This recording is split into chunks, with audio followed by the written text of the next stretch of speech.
In today's video, I'm going to teach you how to connect Godaddy domain to Netlify. We'll walk through the Netlify dashboard to add a domain you already own so your site can load on your custom URL. Start by opening Netlify and signing into your dashboard. On the left sidebar, click Projects to view your sites. If you have a lot of sites, use the search bar at the top to quickly find the one you want to connect. When you see the correct site, click it to open the overview page. Taking a second here to confirm you're in the right team and the right site will save you from attaching the domain to the wrong project.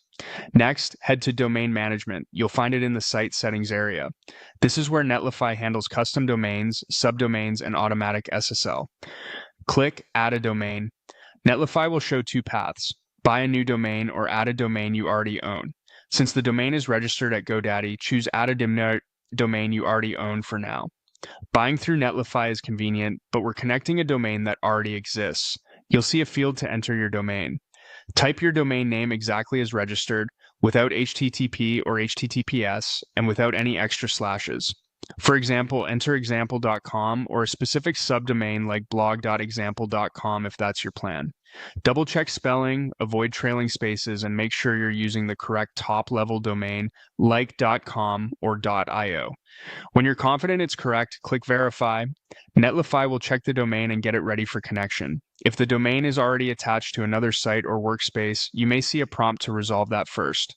Otherwise, you'll move forward and see the domain listed in your site's domain settings. A few quick tips while you're here.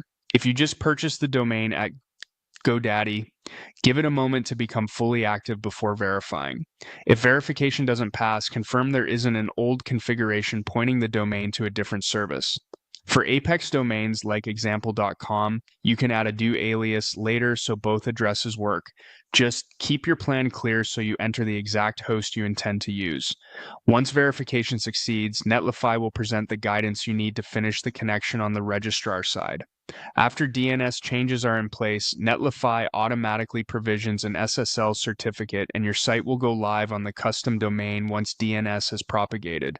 If things don't switch over right away, that's normal. Propagation can take some time, and you can come back to domain management to check status and verify again. That's it, your Netlify site is now set up to use your GoDaddy domain.